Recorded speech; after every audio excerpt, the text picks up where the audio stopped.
नमस्कार, आपका अपने YouTube चैनल पे आप सभी का तहे दिल से स्वागत है।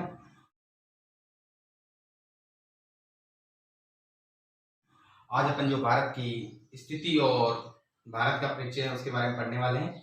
तो भारत की स्थिति और भारत का परिचय क्या है उसके बारे में कुछ बेसिक जानकारी प्राप्त करते हैं। देखो, भारत की स्थिति व परिचय, ठीक है,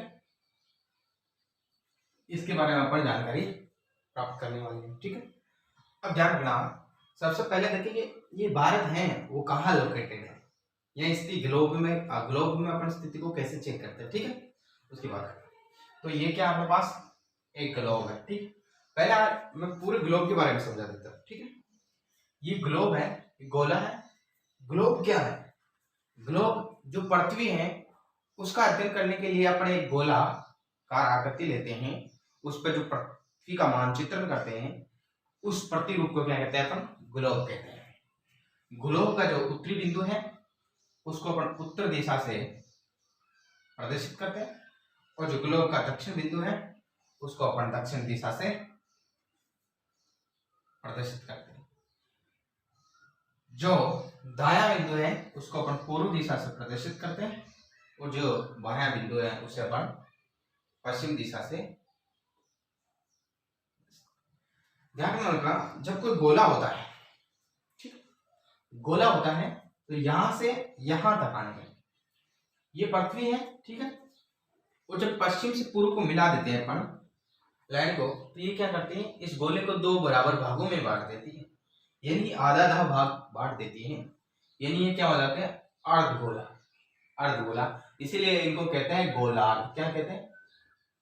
इनको अपन गोलार्ध कहते हैं। ठीक है, तो ये कौन सा गोलार्ध हो गया? उत्तरी गोलार्ध। ये कौन सा गोलार्ध हो गया? दक्षिण गोलार्ध, क्योंकि इनको क्या किया? आधे आधे गोला में अपन ने बांट दिया। ठीक है, अब देखो, जब अपन इसको कहेंगे 0 डिग्री, ठीक है, क्योंकि आधे आधे भाग बांट दिया और अपन 0 से स्टार्ट होते हैं, तो इसको कहते हैं 0 डिग्री।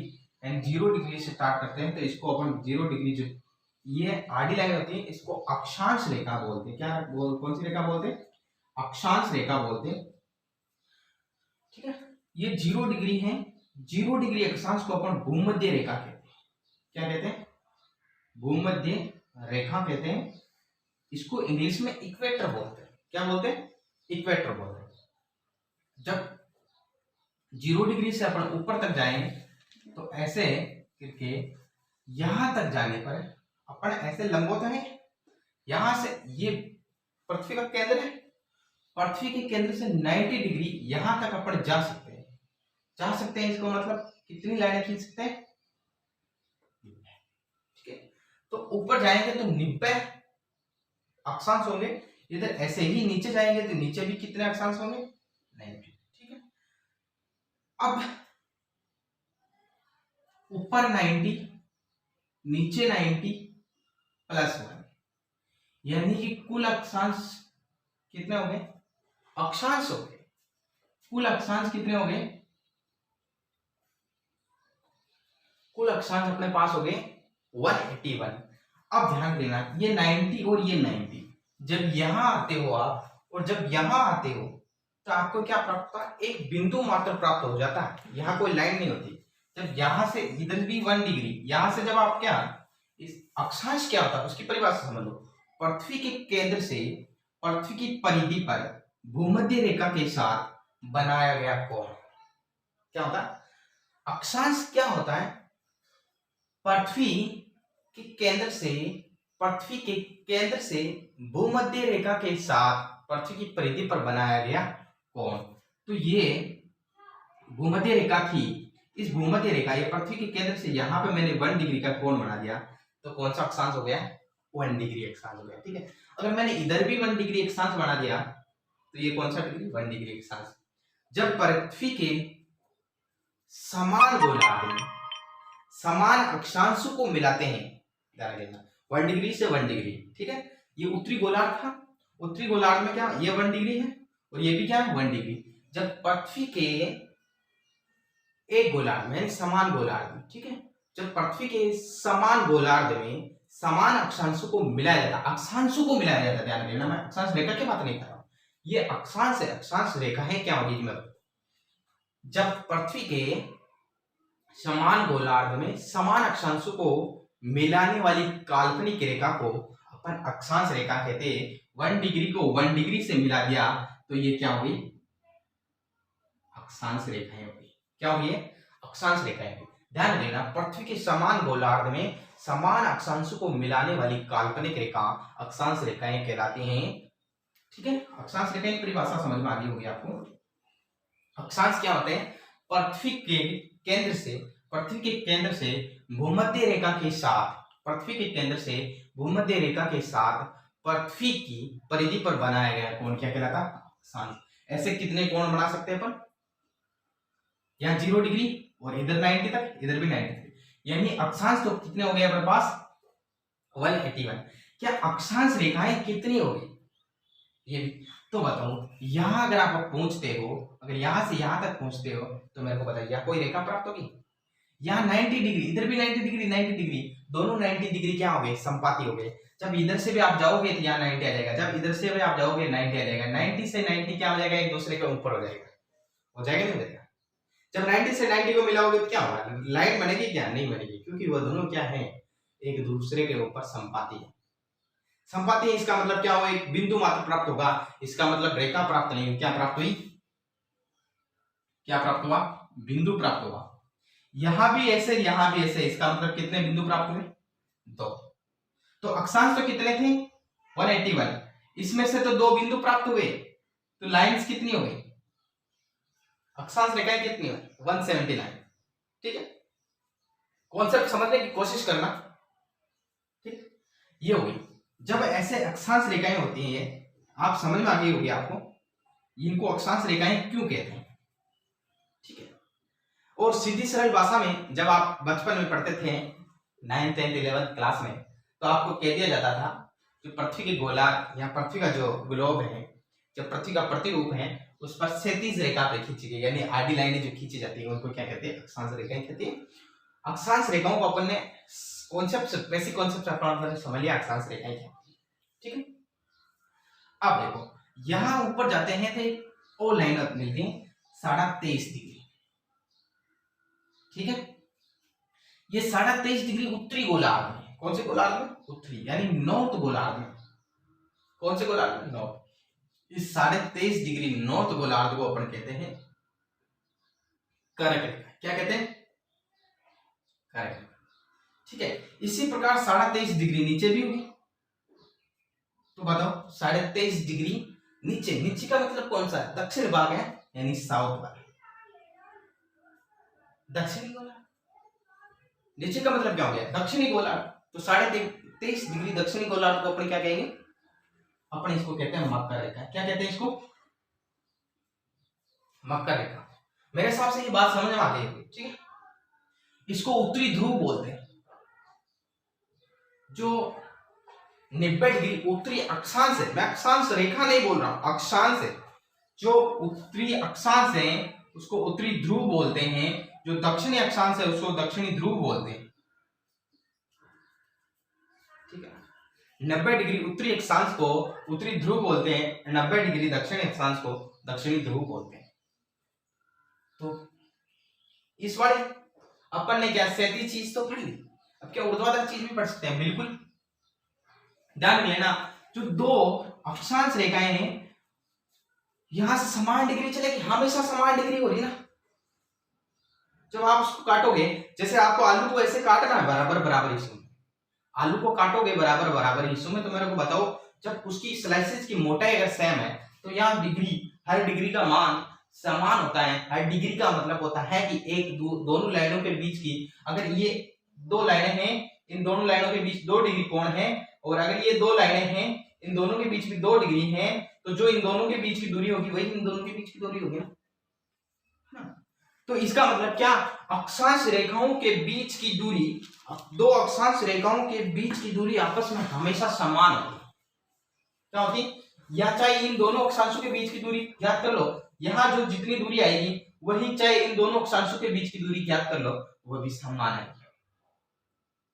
बात समझ आ रही है। तो ये कॉन्सेप्ट तो समझ में आ गया कि इन दोनों के बीच की दूरी हमेशा समान होती है, लेकिन होती कितनी है? तो ये आप याद रखिए ना, दोनों अक्षांशों के बीच की दूरी होती है 111। कितनी होती है? 111 किलोमीटर। ठीक, दो अक्षांशों के बीच की दूरी 111 किलोमीटर। ठीक है, अब अपन पढ़ लेते हैं अक्षांश में देशांतर। ठीक है, उत्तरी पॉइंट को मैं दक्षिणी पॉइंट से मिला देता हूं। ये भी क्या किया, पृथ्वी के जो ग्लोब था या प्रतिरूप था उसको दो बराबर भागों में बांट दिया, एक इधर वाले भाग में और एक इधर वाले भाग में। इधर वाला भाग पश्चिमी भाग हो गया, इधर वाला भाग पूर्वी भाग हो गया। ये पश्चिमी भाग हो गया तो उसको कहेंगे पश्चिमी गोलार्ध, ये पूर्वी भाग हो गया तो इसको कहेंगे पूर्वी गोलार्ध। ठीक है, ये लाइन यूरोप के ग्रीनविच शहर से गुजरती है। कौन से शहर से? ग्रीनविच शहर से। 0 डिग्री देशांतर, खड़ी लाइन को अपन देशांतर बोलेंगे। क्या बोलेंगे? देशांतर। ठीक है, जो देशांतर है 0 डिग्री, वो पृथ्वी के मतलब जो यूरोप का शहर ग्रीनविच वहां से गुजरती है, इसीलिए इसको कहते हैं ग्रीनविच लाइन भी कहते हैं। इसको क्या कहते हैं? इसको ग्रीनविच लाइन कहते हैं। ध्यान देना, इसी को अपन रॉयल लाइन भी कह सकते हैं, रॉयल लाइन, क्योंकि इसी ग्रीनविच शहर में यहां एक वेधशाला है जिसका नाम रॉयल है, और उस वेधशाला से ये काल्पनिक रेखा गुजरती है, इसीलिए इसको रॉयल लाइन भी कह सकते हैं। रॉयल वेधशाला, कौन सी? रॉयल वेधशाला। ठीक है, अब जो ये 0 डिग्री देशांतर है, यहां से पृथ्वी का समय तय किया जाता है। समय, मैं कह रहा हूं तारीख नहीं, समय तय किया जाता है, इसीलिए इसको मानक यामोत्तर रेखा भी कहते हैं, या प्रधान यामोत्तर भी इसको कहते हैं।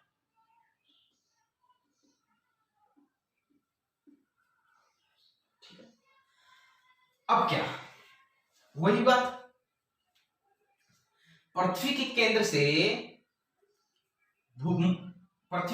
से ग्रीनविच रेखा के साथ पृथ्वी की परिधि पर बनाया गया कोण क्या हो जाएगा? देशांतर हो जाएगा। देशांतर रेखा नहीं बोलेगी, देशांतर होगा।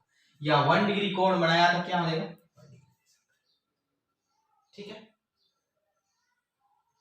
अब मेरे को बताओ, यहां से और यहां पे अगर यहां एक गोला है, समझने की कोशिश करना, ये आपके पास गोला है, उत्तरी ध्रुव को ऐसे ऊपर से देखोगे तो ये गोला है। बताओ एक ही गोले में कितने डिग्री का कोण होता है? जब किसी गोले के केंद्र के कोण की बात की जाती है तो किसी भी गोले के केंद्र पर 360 डिग्री का कोण होता है। कितना कोण होता है? 360 डिग्री।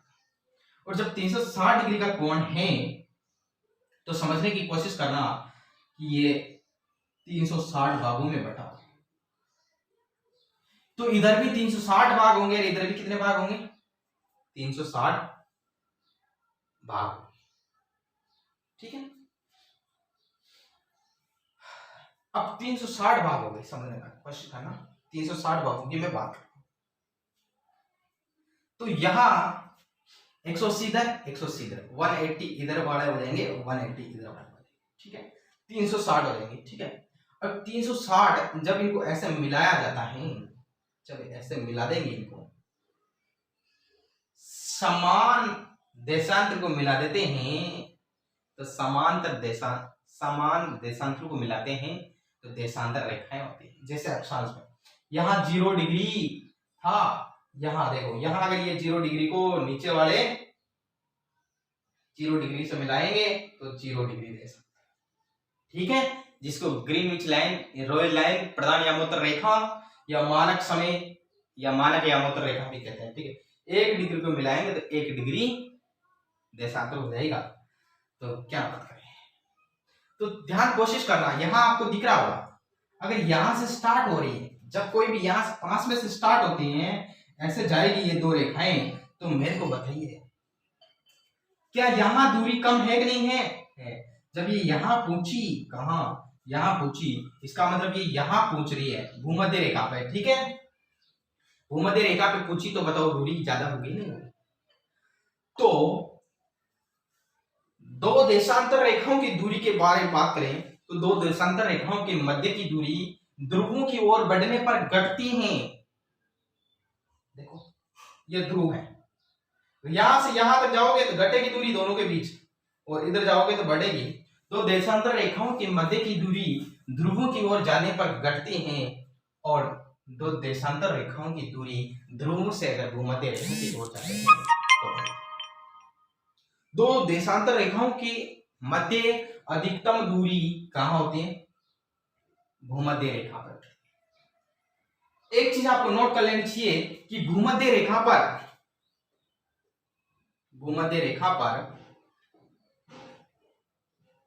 देशांतर रेखाओं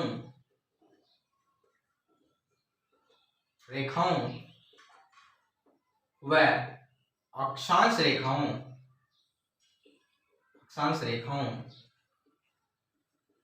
के मध्य की दूरी समान होती है।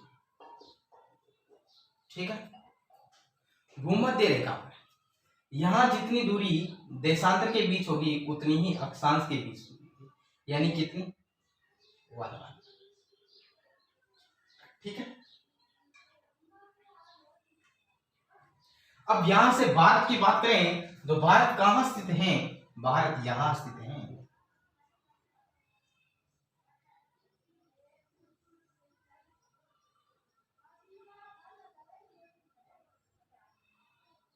भारत ये यहां स्थित है। ठीक है, तो यहां से यहां जाएं तो 68 डिग्री 7 मिनट पर, यानी यहां से 68 डिग्री है। 68 डिग्री।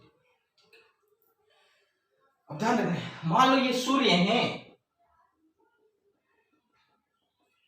जब सूर्य का प्रकाश पूर्वी दिशा से उगता है, सूर्य पूर्वी दिशा से उदय होता है, जब सूर्य का प्रकाश इधर पड़ता है तो इधर से दिन प्रारंभ होना शुरू हो जाता है, इधर रोशनी होना प्रारंभ हो जाती है। और जब एक देशांतर को सूर्य की रोशनी पार करते हैं तो उसमें 4 मिनट लगते हैं।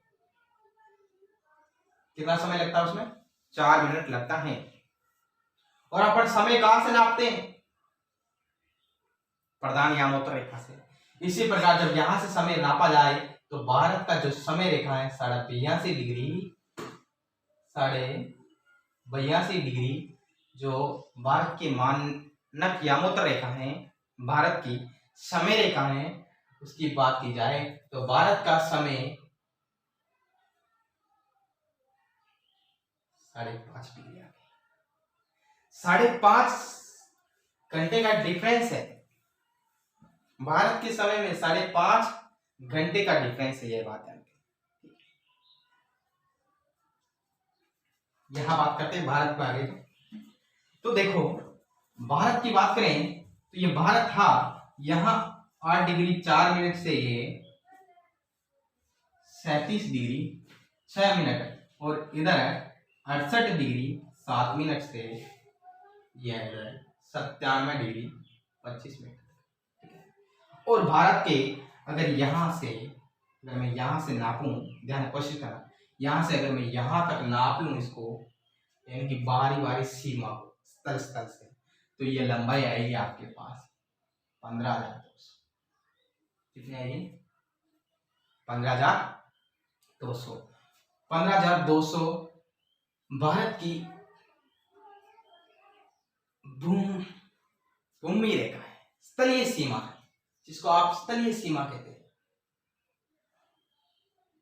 ठीक है, स्थलीय सीमा भारत की। और अगर अपन बात करें तटीय सीमा की, तो ये भारत की अगर मुख्य भूमि की तटीय सीमा की बात करें तो ये हो जाती है 6100। कितनी हो जाती है? 6100। अगर द्वीप समूह को शामिल कर लिया जाता है तो 7,516.6 कितनी होती है? 7,516.6 किलोमीटर हो जाती है। कहीं कहीं किताबों में आपको 7,517 मिल जाए तो भी घबराने की जरूरत नहीं है। ठीक है, ऑप्शन में जो हो उसके अनुसार लगा लेना। ठीक है, जो यहां इधर जो क्या है, इधर अरब सागर है भारत के। देखो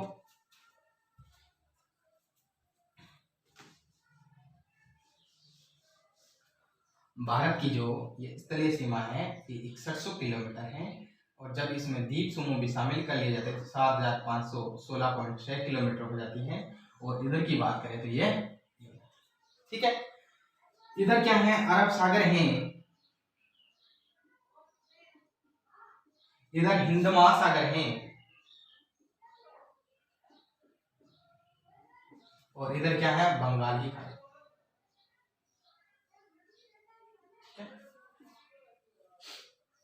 यहां एक खाड़ी है। खाड़ी किसे कहते हैं, खाड़ी क्या होती है, तो खाड़ी वह जलीय क्षेत्र होता है जो तीन ओर से भूमि से घिरा होता है। यहां देखो, ये जो क्षेत्र है ये इधर से और इधर से भूमि से घिरा हुआ है। ये कौन सी खाड़ी है, तो ये कच्छ की खाड़ी है। यहां भी देखो, यहां का जो एरिया है वो तीन ओर से भूमि से घिरा हुआ। यहां कौन सी खाड़ी, तो यहां खंबात की खाड़ी।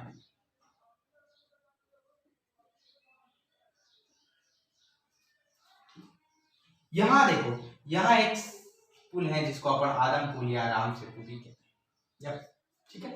तो ये पुल है जो भारत से श्रीलंका के मध्य सीमा बनाता है। ये भारत और श्रीलंका को जोड़ता है। तो इधर एक खाड़ी है, इधर एक खाड़ी, इधर भी तीनों ओर से। ये जो खाड़ी है इसको कहते हैं पाके की खाड़ी, और इधर जो खाड़ी है इसको कहते हैं मन्नार की खाड़ी। इसको क्या कहते हैं, मन्नार की खाड़ी। और ये तीनों ओर से घिरी हुई इसीलिए इसको बंगाल की खाड़ी। जो ये वाला तट है केरल कर्नाटक के वाला, इसको अपन मालाबार तट कहते हैं। ऊपरी वाले तट को अपन कोंकण तट कहते हैं। ये मालाबार तट है, मालाबार, ये कोंकण, ठीक। तट क्या है, भूमि का वह हिस्सा जो जलीय भाग से जुड़ा हुआ है, ये समुद्र से जुड़ा हुआ है, इसको क्या कहते हैं, तट कहते हैं।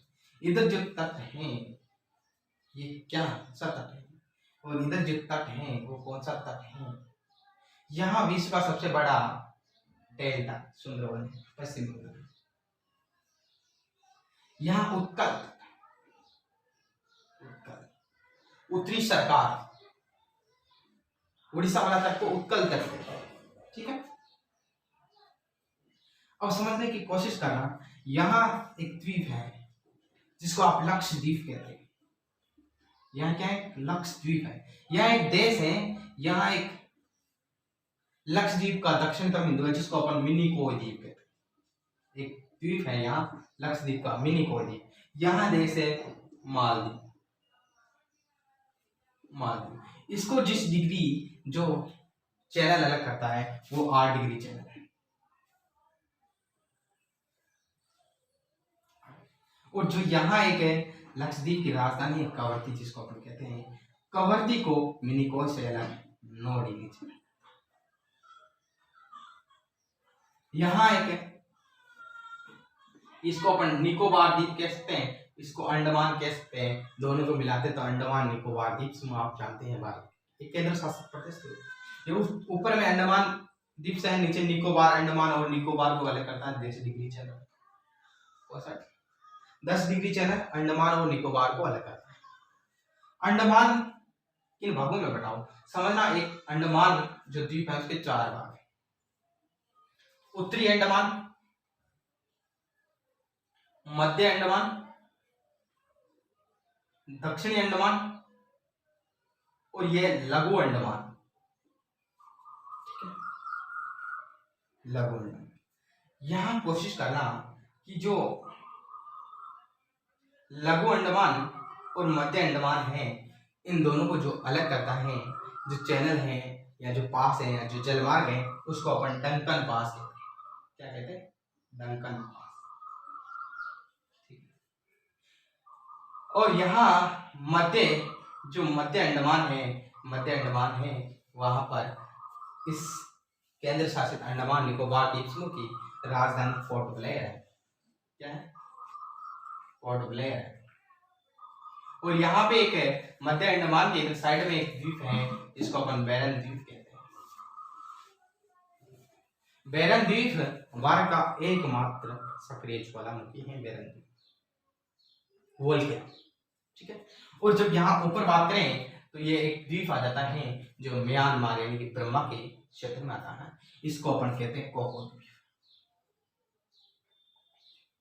कोको द्वीप क्या कहते हैं? कोको। कोको द्वीप को भारत से अलग है, यानी उत्तरी अंडमान से अलग है। कोको जलमार्ग या कोको चैनल अलग करता है, ठीक है। ये निकोबार है, निकोबार का दक्षिणतम जो आइसलैंड है या जो द्वीप है ग्रेट निकोबार। यहां इसके ऊपर एक और है कार निकोबार, कार निकोबार नीचे है वो ग्रेट निकोबार। जो ग्रेट निकोबार है वहां पर ही क्या पड़ा? इंदिरा पॉइंट, जो 2004 में सुनामी आने के कारण क्या हुआ? जलमग्न हो गया। अगर इस प्रकार से आपको ये सामान्य जानकारी दी गई, और इससे जो अगली वाली जानकारी है अपन अगले वीडियो में। यहां तक के लिए जुड़ने के लिए धन्यवाद। अगर आपका कोई सुझाव हो तो आप हमें कमेंट बॉक्स में बता सकते हैं।